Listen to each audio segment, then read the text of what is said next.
Check, check, check.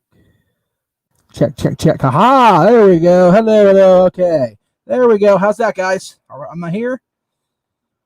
Am I on live? Good grief. Oh, boy. All right. Let me know I'm on before I start going into my spiel here.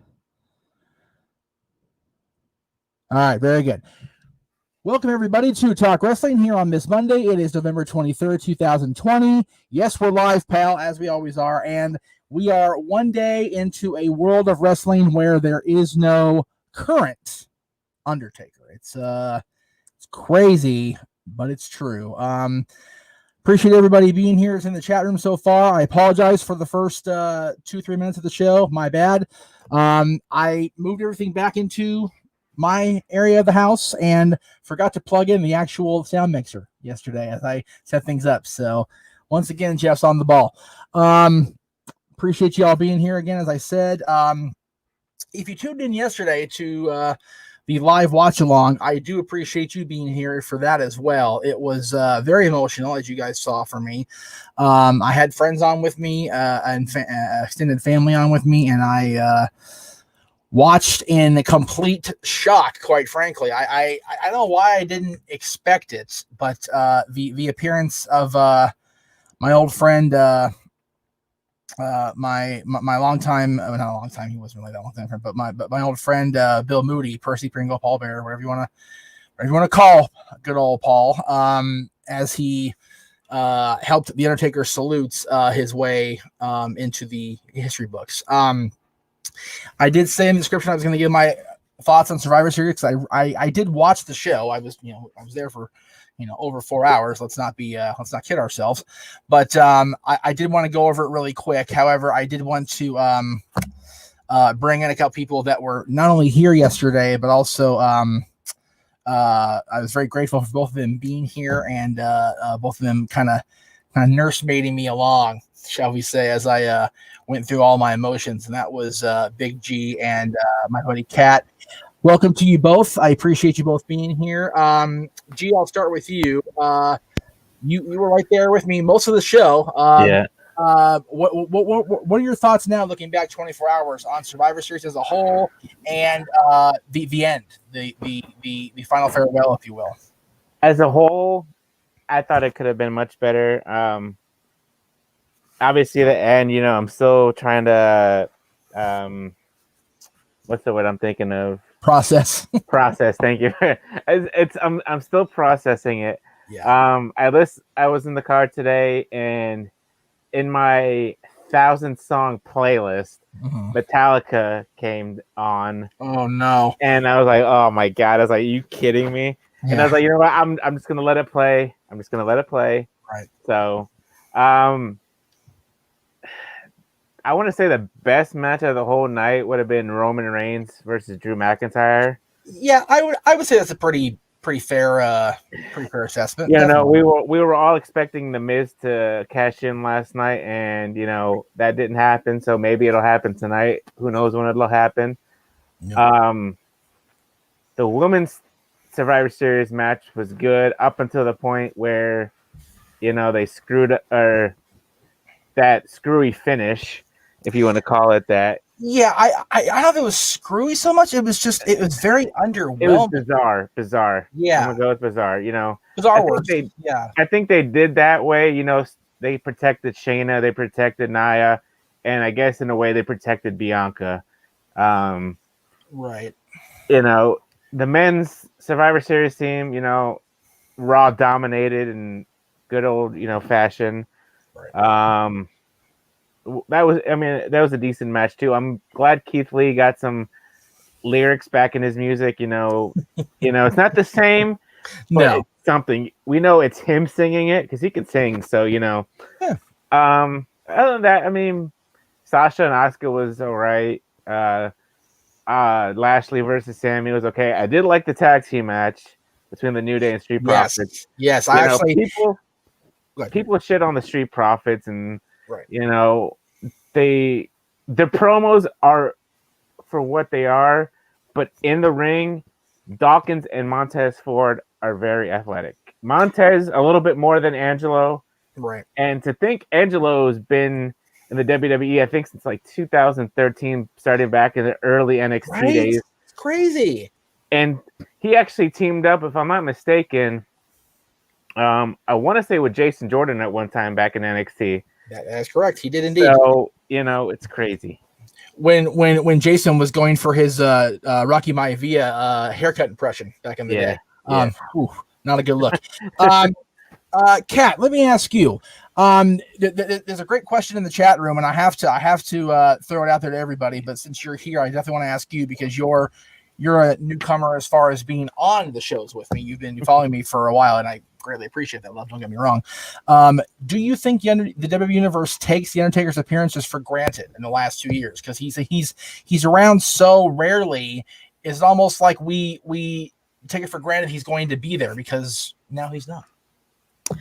I would say so, and I'm probably guilty of doing the same. Like I said, I mentioned last night, I haven't watched none of the new products since they broke the streak. I was very salty about that. So It was cool, to try and be accepting of these new guys. But, I would only come out once a year for him.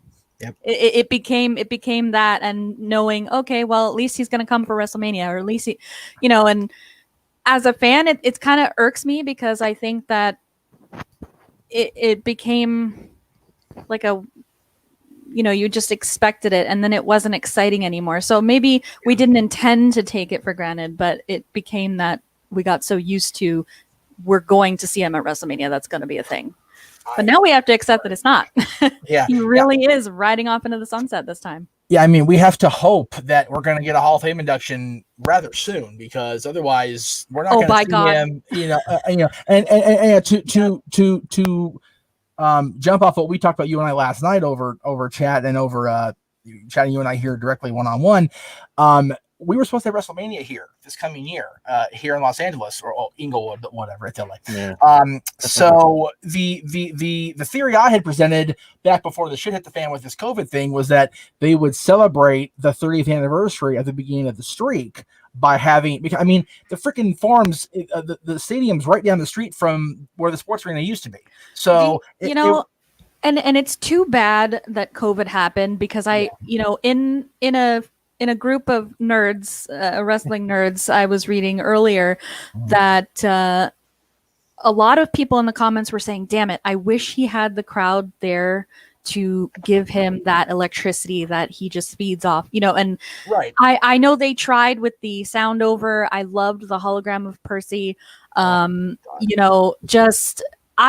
honestly, and my response back to them was, yes, we're missing out, but also look at all the cool stuff they were able to give us as far as his entrance and everything. They tried to add in that crowd aspect, but I loved the utilization of those screens around him. Yes. Freaking the most amazing entrance. I mean, the hair was standing on my arms, and it was all, you got to be so encapsulated in that moment. So I think they gave it as best as they could. And also, a pet peeve of mine from watching shows all these years is there's always that one jerk in the audience with a damn laser pointer. You guys stop that crap. It's so annoying. So I was glad that it just was him and the lights and the mist and everything, and there was no little red light to fuck it up.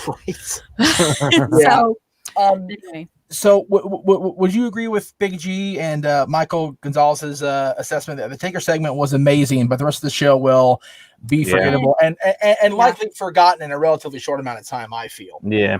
I mean, I had to actually go back and bring up the results to remember what happened last night, because I tell you, once Mike Rome came out there and did his thing, I completely lost all track of all things that happened prior to that. And I'll be God's honest with you. You guys saw the reaction. It was all over my social media last night and today.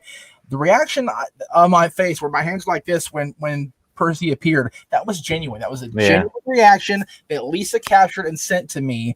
I lost all track of freaking anything. Like I was gone. And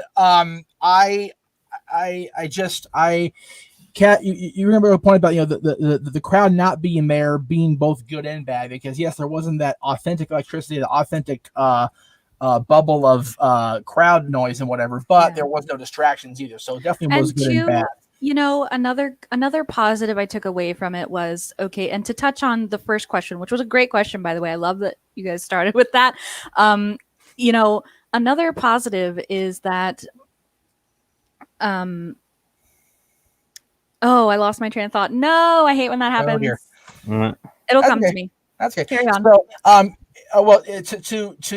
to talk about the taking for granted, I kind of felt a little, to use Cat's word, salty, at this whole $1,000 cameo thing. Oh my god! And then I saw the cameos that were posted on social media last night. I go, Yeah. people paid $1,000 for me. Like, my freaking wallet was crying over that. Like, I couldn't even, like, if I paid $1,000 and I got that, I'd be more than chapped. I'd be like, this is bullshit. And I just, you know what? Okay, so the other positive, not to cut you off, but it just came You're to good. me, You're good. was, okay, he'd come out once a year for WrestleManias, right? So I kind of like that he didn't do the cliche let's end it at WrestleMania thing. Yes. Like, I did feel that 25 should have been it. I thought that him and Sean had a super pop match, but I'm kind of glad it was his way and not cliche. Yeah. Right.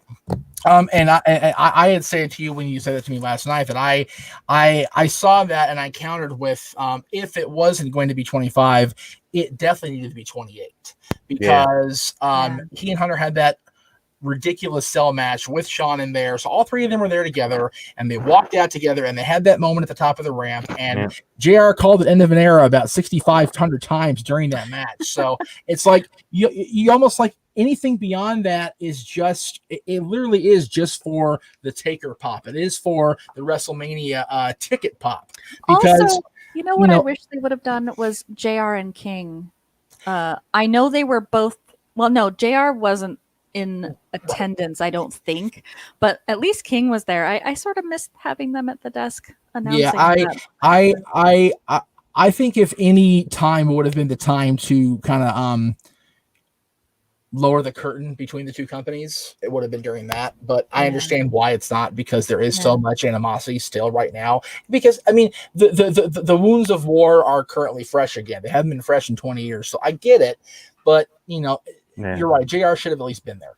So, but yeah, anything they've done after the end of an era match at WrestleMania, you figure CM Punk, granted, I think 10 people would have got a kick out of that storyline, Percy being one of them, but it felt forced with Punk. And then the streak ending shouldn't have happened. I've said that every single year, the last 6 years. I stand by that statement to this day. Yep. Undertaker in the state he was in mentally versus the up and coming Bray Wyatt did nothing for either of them. Honestly, it didn't. I don't think. Undertaker and Shane, we found out once again how crazy Shane McMahon is in that match. I mean, because he let's be honest. I mean, he took that memorable dive, and that's fine. But again, it did nothing, because the whole stipulation was if Undertaker loses, he can't be WrestleMania again. If Shane loses, he can't control Raw. He was the GM.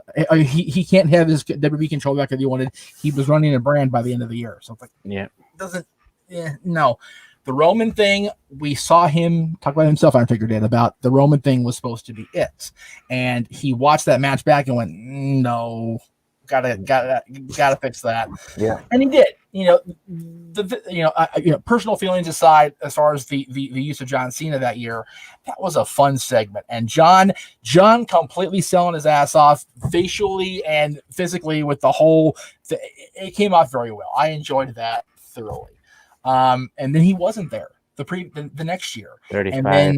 And then they had the Boneyard thing with AJ earlier this year, and Psycho Jet Black, I believe, was the super chat. So there it is, right there. Oh, I lost it. Come back here. There it is.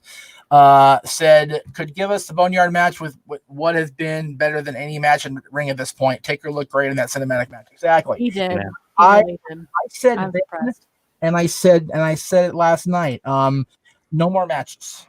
No. Like he said it time and time again in very many non-kayfabe interviews, his body is done. He brought it up several times last night in the Broken Skull sessions. His body is just not there. I gotta finish watching that actually. Probably after Raw tonight. Yeah, I definitely recommend that. Definitely. Because it's a 2-hour show, and I'm like, yeah, I came in at here the after, hour mark. Yeah, I came in here after teardown and set up and went, oh my god, it's 2 hours. So for me, it'll be longer. I'm doing part 1 and part 2. That's crazy. You get like a 2-hour show, and you got. I mean, yeah, they had the first one about almost a year ago, or less than a year ago. Mm-hmm. Then they got so much to talk about. It's just you could sit down for like I can't wait for 7 hours. I can't wait for the book. I will read the hell out of that. I was gonna say I'm just like this with my hands with the book. Salivating.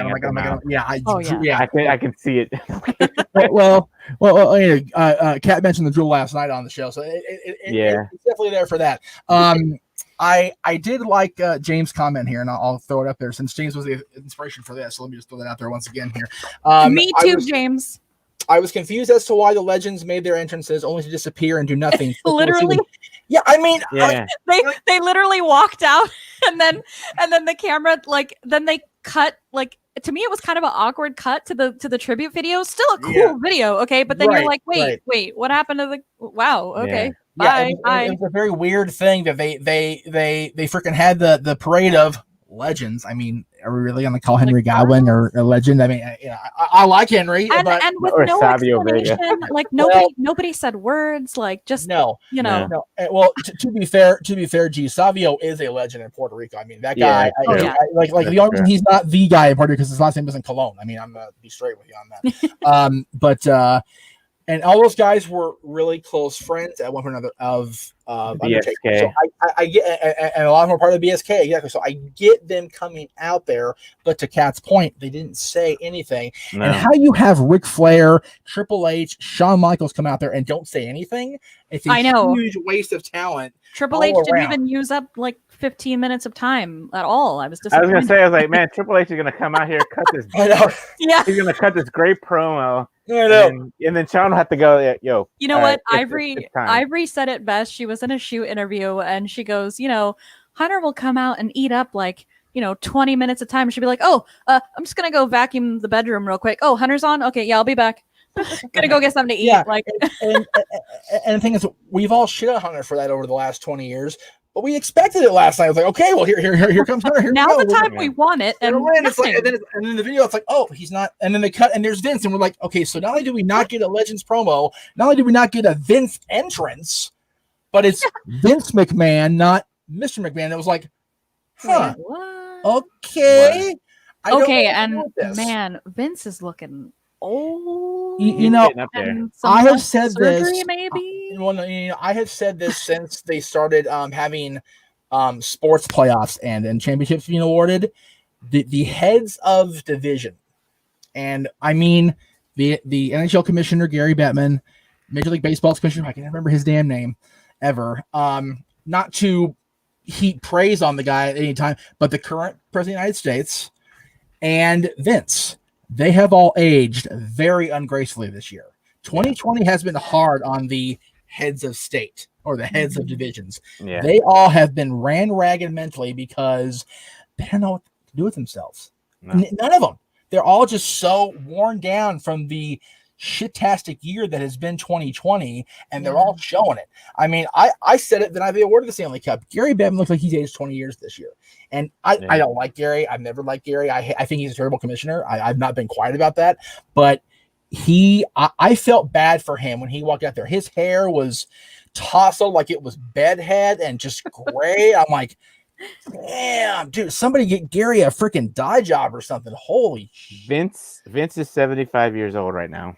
Right, and for as not young as Vince is, he still looks good for 75. Oh yeah. I'm not even gonna front on that, but if you go back and look, I mean, it's 2020. If you go back and look at his time, even 10 years ago, the feud with Brett when Brett came back, he did not look 65. No, at all. No, he was still looking, and I think, younger. And if you even go back and look at his legendary feud with Steve Austin, he did not look 54 years old the night he stepped into the ring on April 13th when they won their first Battle of the War in 2 years. Yeah. He looked like a young man in his 40s going up yeah. against the WWF champion. And dude, he's notorious gym rat. I mean, that's obvious. And I think the only reason he still is in good a shape as he's in is because there's a freaking gym downstairs. Oh yeah, because you can't go 24-hour fitness right now. You can't go to these local gyms because they're closed. So I think that Vince, almost I'm not going to call anybody clairvoyant because that's silly, but Vince having all of that at his disposal is definitely helping him. Yeah. But yeah, his face definitely looks like he's been through war. A year that we've all been through right now. I mean, Yeah. I could easily blame 2020 for the way I look, and that's a load of shit because I've let myself go the last 3 years. But it's been a tough year for all of us, and I think, as I said, the heads of state or the heads of division are really showing it because they're on camera all the time. I've got some more gray hair this past year. Yeah, I find every time I trim the beard, I'm like, oh, that gray shit out of there. Yeah. So it's terrible.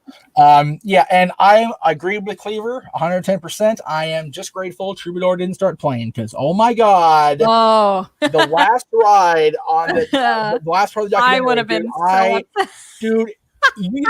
If you guys thought I was bad when Percy showed up last night, I would have been falling out of my chair, melting into a puddle. That would have been tears. I didn't need that. That'd have been it.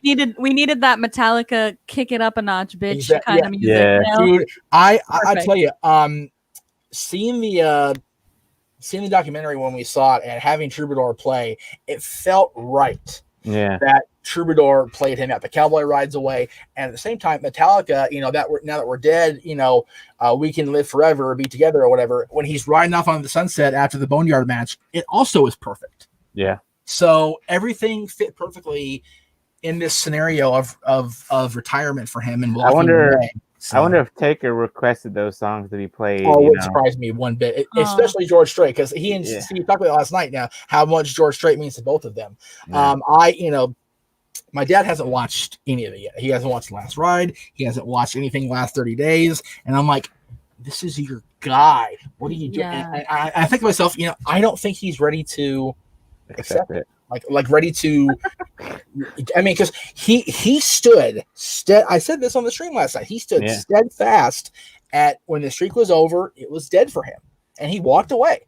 And he's only popped in here and there. So I don't know if he's ready to sit down and have all that shit thrown at him at once. Because that's a lot of material to watch in a short period. Because figure 5 weeks of documentary plus the last 30 days of things being posted, it's going to bombard people. Yeah. So I get it. Let's see. Our buddy Son, who I rarely acknowledge on here because I'm just an asshole, says, now that Taker has reached 30 years, how would you rank the 3 decades of Taker's career from least to best? Oh, good question. Okay. I only would rank the last 10 last only because there was so little activity. Yeah. However, very much more emotional than the previous 20. Yeah, for sure. I would honestly say, and this is going to sound really dumb, but I would say other than the Shawn Michaels match at WrestleMania 25, the middle decade would be my least favorite. Yeah. Like Attitude Era?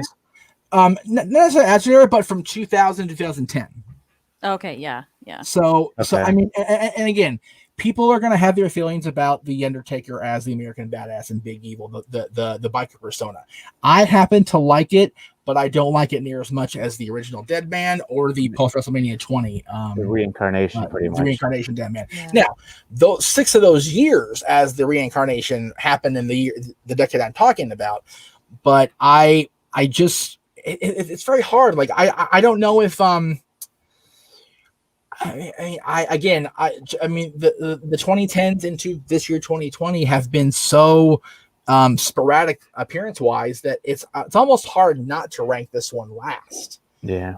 Especially, I mean, we want to talk about the end of the streak and the indecision in his own head and all the things he was going through. It's definitely a shitty decade for him and for his fans. Yeah. So I would tend to agree with Michael Gonzalez that it's 2000s, 90s, 2010s. but I love the 90s so much. I would switch 1992 it 2010. 90, definitely like 90s and 2000s, and probably today would be the I would I say that wasn't so much a fan. I would say they rank pretty much how they laid out. Yep. Straight through. Yeah. The chronological order is the right order, because I mean, you think about it, he really established himself right away. He defeated, I mean, you know, people are gonna crap on Snuka now because we know too much. He defeated a legend and at his first WrestleMania. Jake the Snake Roberts wins his first world title. Just different things in the 90s. And you know, again, people are gonna crap on. I loved the Ministry of Darkness. Absolutely loved the Ministry. The I was really Ministry, upset that he never revived that evil side. Right. It was only that era. Yeah, the core Ministry I could have done without. I could have done with the whole merging, that whatever. But and even he said that was his lowest point of his career, because he allowed it to become more about Vince versus Steve than about him, and he did. But again, you know, you're a good soldier, you fall in line, so I understand that. But I think that they're, you know, if the problem with the Ministry was, I think they were really starting to come into around the time where the PTC and the like were really starting to crack down on the company. So, I mean, the Ministry of Darkness was dark. It was very twisted. I mean, just the very first intro when Midian was sacrificed, everyone was like, "Holy crap, what is happening?" and I'm glad you brought Dennis up, Kat. Thank you. Why the hell? Why wasn't he Did Dennis Knight come out last night as freaking Phineas Godwin? And not Midian. Like, hello. He should have crawled out there. Right? I would have been okay with that. Like, I get that both Tex and what the hell's Henry Godwin's real name? I don't remember his damn name. Mark Canterbury. Good grief. Yeah. Oh, that's why I didn't use Mark, because that's Undertaker's name. That's probably why. Okay. Well, I get that Mark was primarily Phineas Henry Godwin. That was his primary gimmick. But dude, Dennis Knight came into his own as Midian, man. He broke away from that Godwin shit. So, and you know what? You can't bring Nelson Knight out. He's gone. You can't bring out, you know, Percy. Well, they did anyway. But you know, a lot of the Ministry guys are either like not there or they're not in shape to appear. So I get why they didn't even want to try to touch on it. But my goodness, man, the Ministry was so underappreciated. And the fact that the only members of the Ministry, if you want to call it the overall, were Hunter and Shane and Dennis Knight. It's like, man. And JBL. Oh, that's true. I yeah. And I wanted to see JBL come out as an acolyte, and you know, with his with Ron. And where was Ron Simmons last night? Ron Simmons had plenty of chance, even during the freaking 24 title thing with the gobbledygooker. That was a perfect damn moment. And no Ron Simmons. It's like, oh yeah, a little bit of a letdown. Yeah. Again, the entire show is definitely makes you just like just more there. Heck. Yeah. And even Undertaker segment, there's a lot of there's a lot of stuff that we didn't get. I will say the tribute video was awesome. Oh yeah. I loved the whole thing. I will forever, especially the last 30 days, I will forever hear Bobby Heenan at the 91 Survivor Series saying "Long Live the Undertaker." I will hear that in my sleep the rest of my days, because I've heard it every day, 6 times a day for the last month, because when you go to stream some of the network, they put the little bumper, and it's on every bumper. So the size of that ham hock. Yeah. So Bobby will forever be in my brain. If he wasn't already, Bobby, he will be now for sure. D Ross says his best theme was 1998. You know, his 1998 and 1999 themes grossly underappreciated. With with speaking in tongues and the whole thing, but the whole beat of that, the whole song in general, and the rockness to it. You know, like right, exactly. Yeah, that's my favorite. Yeah, very old school. I dig it. So I love that era of Undertaker as far as his music and his presentation. And I still say that rather than Kane being the guy to shock the world at King of the Ring, it should have been the Undertaker at SummerSlam. Yeah. But you know, because then you could have had some sort of you could have had the same finish. Maybe have it Steve win it back the next night, like it did with Kane, or even at Breakdown, and then have the schmoz happen at Judgment Day, and then do the tournament to get The Rock elevated. But I honestly think that Kane becoming the champion for a day didn't do what it should have done for Kane the way it would have done for Undertaker to be the champion again in that moment. So Michael says, how would you rank his gimmicks? Oh goodness. Oh. Okay. For me, I would definitely put I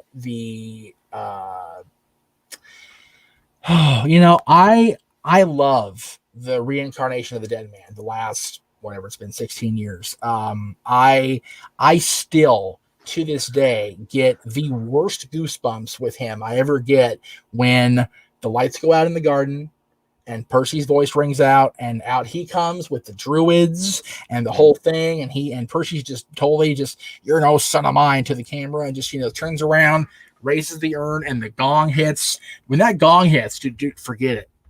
And then the fire's going with the druid torches, and then the gong hits again, and it cuts away to Kane really quick, and it cuts back, and there he is in the silhouette of the fire with the old hat on and the coat on. You just like, oh shit, and he walks down to the ring and just walking down there. The eyes roll back, and he's just walking in there.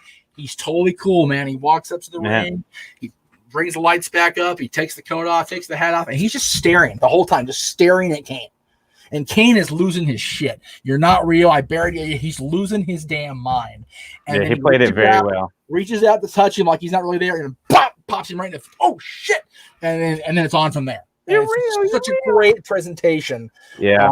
So I would say my favorite gimmick right now is, other than the stupid concrete crypt thing that year, that first year that he came back, I thought was so solid.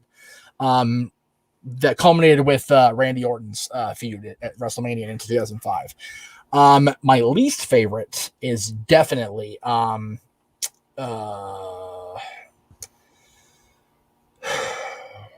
honestly, when the Ministry Undertaker kind of veered back a little bit and became more of a overseer, like a big brother or a big father figure over the Big Show and the other guys that were still quote unquote in the ministry, when he was just going out there and throwing soup bones and insulting Jericho, whatever. Like, I liked that, but it wasn't the Undertaker. Yeah, right? It was like okay.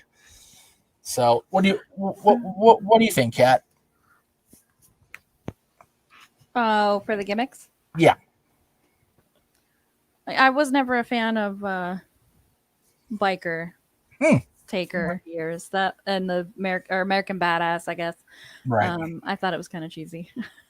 right. Although I know that in real life, he's a bike enthusiast, and that's cool. That, to me, that's totally separate from the gimmick. So, that was never my favorite.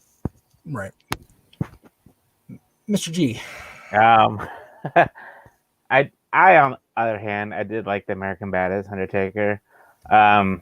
I think it's just, I connect more with that in a way. I mean, I'm not a big motorcycle guy, but like the whole Americana thing, and that was just that. And then obviously when he came back in 2004, like you said, from there to 2005, that Undertaker, that's what we grew up with. And then obviously the original Dead Man, he had the purple gloves, the gray gloves, the tie. I didn't like that little face he had with the Phantom of the Opera mask. I don't know if that was just that was actually that was partly gimmick, but partially because he had broken his orbital socket in a match with Mabel. Okay, gotcha. And it's like, okay, we can make a protection mask, but you're the Undertaker. We gotta do something, takery. Since you mentioned Mabel, I'd like to shout out Elijah Washington in the chat for saying yes, he's Viscera. I did see that. Fraser Jr. Yes, we gotta remember him. A very large man that we love.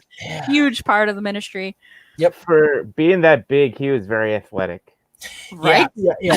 Nelson is very athletic. Yeah, it's amazing how people forget how big a part of the Undertaker gimmick Nelson was. I mean, you had the whole thing where the $1 Million Corporation stole the remnants of the urn, but then Mabel did it, and then Taker finally got it back at the December show, I think it was, in your house that year, and then Mabel kind of just faded away for a little while, and then when he came back, he was still being called King Mabel, but he very much already had the dark suit on. He had the really short little wispy buzz haircut, and he wasn't quite Viscera yet. And the Undertaker, again, sacrificed him, much like I sacrificed Dennis Knight. So he was an enforcer for the ministry. Yeah, it became goofy later when the ministry broke up, and he became the world's largest love machine. It's like, okay, Nelson, whatever. I think he really let himself go. What he did during the ECW days in his final run as Big Daddy V or whatever he was called. Big Daddy V, he let himself my favorite go. Nelson gimmick at all, for sure. Just kind of bad. Just not a good look for him or the company. I can point out another comment I see here in chat. Dwayne Atkinson asked if do you think Brothers of Destruction will get inducted in the Hall of Fame as a team? I think so. I think they almost have to. Yeah. Like, but to oppose that point, yes, you definitely put Undertaker in, no question about it. Yes, you put Kane in, no question about it. If you do that, do you really need to put them in as a team at the same time? And that's your point. And hear me out here. Yes, you had Brett in, right? But I don't know if Jim Neidhart goes in just for Jim. But the Hart Foundation, definitely. Yes, you put Booker T in. I don't see Stevie going in, but I do see Harlem Heat, right? Yeah, I see where you're going. So certain guys need that tag team boost to become a Hall of Famer. Now, I will say the complete opposite side of that. You can't tell me Arn Anderson didn't have a Hall of Fame career on his own. But will he get a solo induction? Probably not. Because the Horsemen of the Ring, we took care of it already. It's like, come on, Vince. Come on. But by the same token, did Tully do enough as a in-ring competitor in either side of the coin to earn a solo induction? Some would say probably not. Same with Barry. So, it really depends on which two people or which group of people you're talking about. Undertaker and Kane definitely have Hall of Fame careers on their own. If nothing else, Glenn Jacobs should get a Hall of Fame freaking memorial induction for having to be the freaking dentist. Right. Here, Glenn, my bad. We're sorry. Shit. Or the bogus diesel. Oh my god. Oh my god, It's like, Glenn, my bad, dude. Here's a check for life for that bullshit. But Undertaker and Kane will definitely be in there on their own. So will they be put in as the Brothers of Destruction later down the line? I mean, we've talked about this a lot, Kat, over the years on our shows, on my shows here and on Aaron's shows. They're running out of people that are legitimate main event type Hall of Fame inductees. They're just throwing people in there now. So, I mean, they're just throwing shit in. I mean, I will say this until I'm green in the face, let alone blue. Coco Beware went in the Hall of Fame. Yeah. I'm trying to think. So, The Rock still needs to be inducted. Right. Undertaker, Kane. Yep. I would say Triple H by himself because he got inducted with DX. Definitely Hunter by himself once he's stepped away enough to. So that's four. That's four big names I'm thinking of. So, well, the thing is with the Hall of Fame, you have to think of the headliner and then trickle down to the rest of the class. Yeah. Those four guys you mentioned are easily ahead of the class. Yeah, no, I can't think of anybody to like trickle down to, Right. And see, and the thing is, Randy went in, Savage went in, but Elizabeth should have already been in, and it should have been the same class, because how do you induct her outside of inducting Randy, outside of that class with Randy? Like, how does that even correlate? Yeah. Not to cause controversy, but I think that Lex Luger, as much as people poop on him, I think deserves to be a Hall of Fame induction. So, is he a headliner? Probably not, but he definitely belongs there. So there are a lot of people still that were headliners in the AWA, NWA, ECW, all the companies. Yeah. But just because you were in wrestling doesn't mean you belong in the Hall of Fame. No. I will say this: as much as I love love Pete Rose. The celebrity wing is a crock of shit. Yeah. So, but to counter that, without the celebrity inductees once a year, how do you pad the class? Yeah. There's a lot of good and bad with the Hall of Fame in general. So yeah. Anyway, to kind of answer Dwayne's question by how to tell the time by how to build a watch. No, I don't. No. So since we're on the Hall of Fame real quick, okay. All right. So on the female side, so 2020 we have the Bellas going in. Right. So who do you have left in the female division?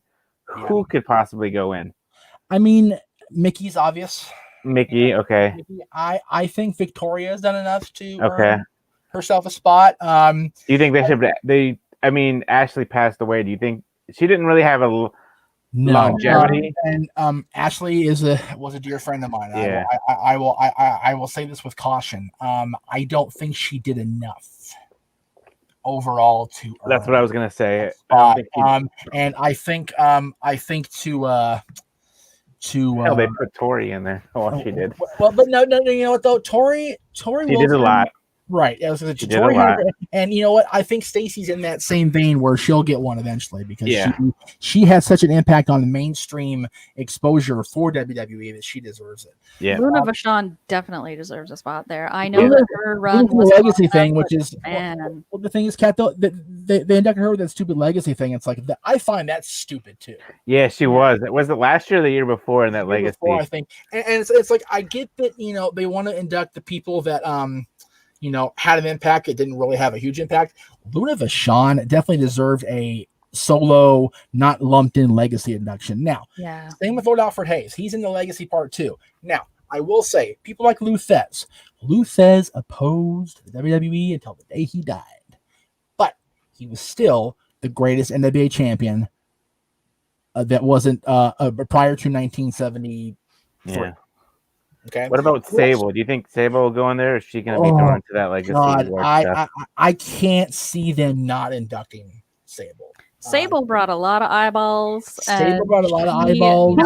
Arguably, I guess I know Sunny went in before a lot of these ladies, and I know that Sunny, they always tout her as the original diva, and I'll give her that. But boy, can we just take a moment? I mean, when WWE started crossing over with the Playboy thing, Sable was at the face of that. Despite the controversy with the lawsuit against the company and all that, I mean, you just can't deny that she had a very large part in that era. And she came back. I mean, she came back and had a successful second run too. She did. She was only around for a little over a year, but I loved a lot of this stuff. I mean, I never like when Vince steps out on his wife. I think that's so stupid. But whatever. He's a crazy old man. He's a crazy horny old man. What are you gonna do, right? So you do you, boof. Go ahead, Vince. But just unfortunately, I think Sable came back at a time where they were still trying to not, get too out of whack with the PC people. Yeah. And I remember they went PG not too long after that. So there was there's really no place for Sable in that era of WWE because they were trying not to be so bra and panties driven, but they also were trying to have more of the athletic WWE women's champions like Trish, like Mickey, like Lita, Victoria, those folks. So, but it was a really fine line they were walking because they still had Candice doing that and still was champion. They had Kelly, who, debuted as an exhibitionist, and then they had her and Layla and Brooke doing the dance thing. They were riding that line for so long that, it really just, I think Sable's time, Attitude Era time, was awesome. And she, as you said, Kat, she was the face of that entire transition from women's wrestlers being, barefoot and, whatever, and, Moolah era into what it was. And Tammy definitely helped with that too. Sunny was a huge part of that also. But again, to answer the question about, how to tell time by how to build a watch, yes, Sable definitely deserves it. Absolutely. Psycho Jet Black with a $5 super chat. Again, thank you, Psycho Jet Black. You can donate to Aaron's super chat by super chatting if you're on Aaron's stream. If you're on my stream, PayPal.me/Jeff Meacham. I will put that link up actually right now so I don't forget because I forgot yesterday part of the day. There we go.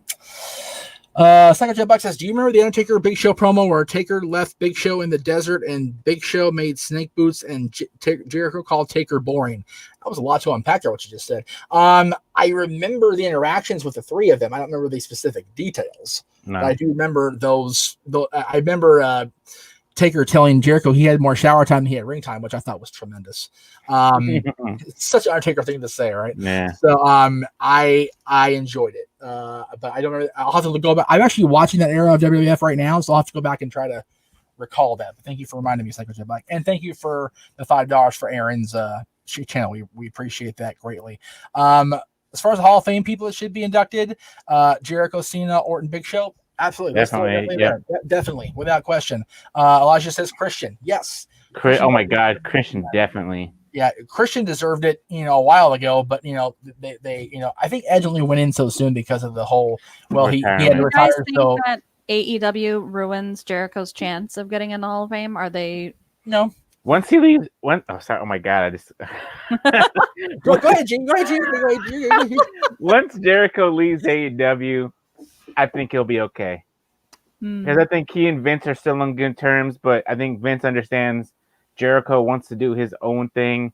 I think Jericho was pretty much done and tired with what he was doing in WWE with the whole list of Jericho and all that. And he wanted to go out and tour with Fozzy and stuff like that. And I think once he's done with AEW, I think he'll eventually, maybe within the next 10 years, I'm going to say he'll be inducted to the Hall of Fame. If not, that's fair. Then,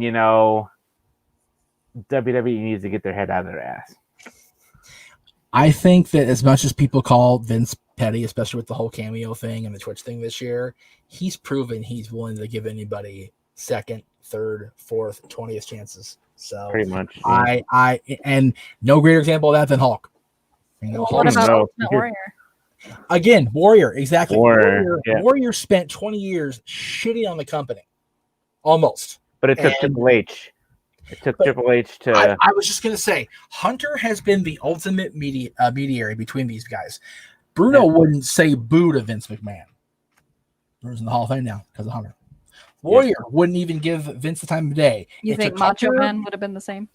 I know Randy would have been the same. I know for a fact that Randy would have been like, no way, brother, ain't going back in, not gonna do it. And Hunter, I don't know if Hunter would have worn Randy down because Randy was a very stubborn person to the end, man. Randy, I think it would have taken Hunter and Hulk.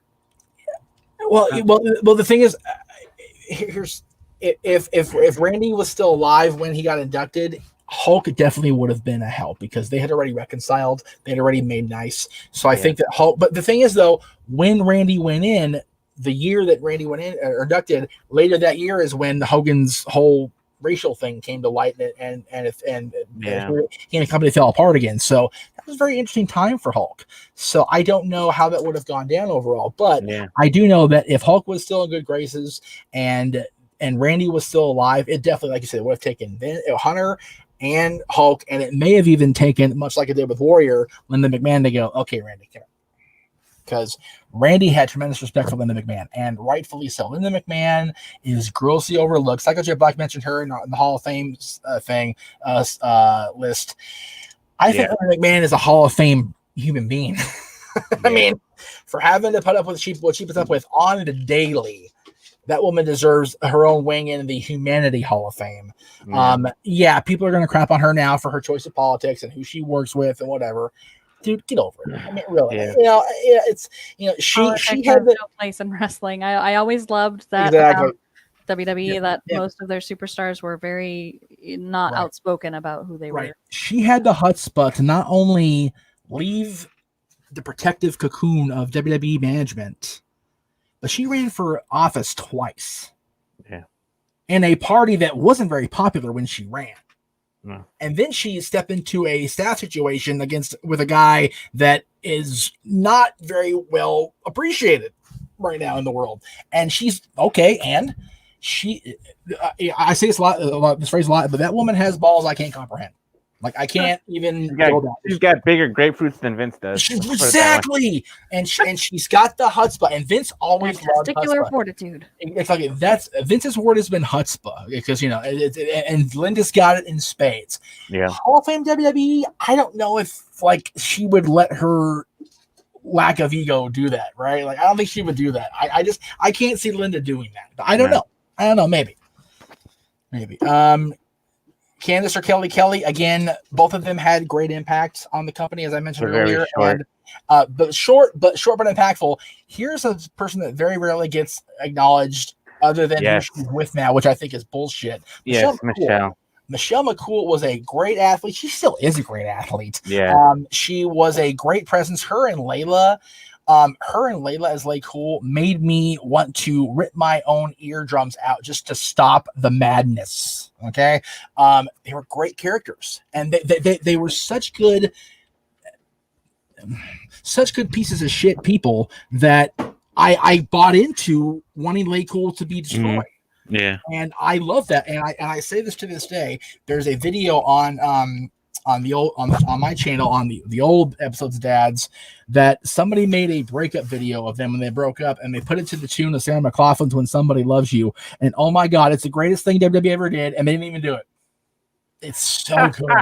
Go back and watch it. I can't make money off it anyway, so I don't give a shit. I really don't. But go back and watch it because it's so funny and so clever. And I think both of them, her and Layla, both deserve recognition. Yeah. AJ Lee, the dog seems to think so. AJ Lee, granted, she did get the whole Give Divas a Chance pebble rolling down the snow hill, and I understand that. But overall impact on the company, I don't know if it's there. Yeah. Am I wrong, Kat? I don't know. I would say she didn't do enough, but that's just. If she came back and had like maybe another 2 or 3 years, then I'd love to see her back. She was fun, but I just don't think it's for Hall of Fame worthy. Yeah. Bull Nakano, I only say no because other than feuding with Medusa, she didn't really do anything in either company to warrant a induction into a North American company's Hall of Fame. Yeah, that's just me. Dwayne said, had asked who would induct Jericho, and honestly, I wish Chyna were still here because I absolutely loved their feud, and I think that she would have been maybe the perfect person to say a few words and induct him. If not her, I could see Kurt Angle just because they were hilarious together. They had, they had a good run too. Yeah, I honestly, you gotta talk about this, Cat, that Chris and Joni didn't, really mesh very well on or off screen. It kind of was what it was. Honestly, if anybody's gonna induct Chris Jericho at this point, you mentioned Joni, she's no longer with us. I honestly would love to see Big Show induct Jericho. Yeah, because I think Paul White could write a hell of an induction speech. He's funny, he's articulate, and he knows how to self-depreciate in the realms of his speech. And you know who also needs to go? Who else needs to go solo? She got inducted with DX, but Joni needs to go in by herself. Yes. Which yes. We've talked about it, plenty of times. But if this is the only way that she gets in, it sucks. But at least she's in. Right. All right. I'm gonna do 2 more things here, and then I'm gonna wrap up because I have to do a plug. I gotta get off the air for Raw to start in a few minutes here. So let's do it really quick here. Do you think Triple H could try to get Owen Hart in the Hall of Fame? I know Martha says no, but Triple H could convince otherwise. I'll tell you right now, if there's one person that will not be swayed, it's Martha and Oge Hart. It will not happen, and it sucks. But I totally understand why they say no. I get it. Yeah. I said it when the Dark Side of the Ring thing got premiered. We need to let the Hart family be about that. Yeah. We as fans need to stop being shitheads. So, and the final comment, which I'm going to be totally ego inducing to my own damn self. Anaheim Ducks sucks, says that needs to be in the YouTube Hall of Fame. I agree with that wholeheartedly. Put me in the Hall of Fame. 100% agree. Get my own wing, damn it. And the fact your accounts Anaheim Ducks suck just makes my freaking day. So thank you for that. I appreciate it very much, sir. Or Matt, Aaron has the No DQ Hall of Fame. He needs to do like one for us Yes. Like members. Yes. Like members. So if you're watching Monday Night Football coming up in about 20 minutes, good on you. It'll be the Rams and the Bucks. Rams and Bucks. So check that out after Monday Night Football tonight, live. Starting tonight, we're going live with this show at the request of the host, and I'll explain when we get there at whatever time Monday Night Football is over. We're going live with Stat Boy Sports Bar. Oh wow! Holy crap!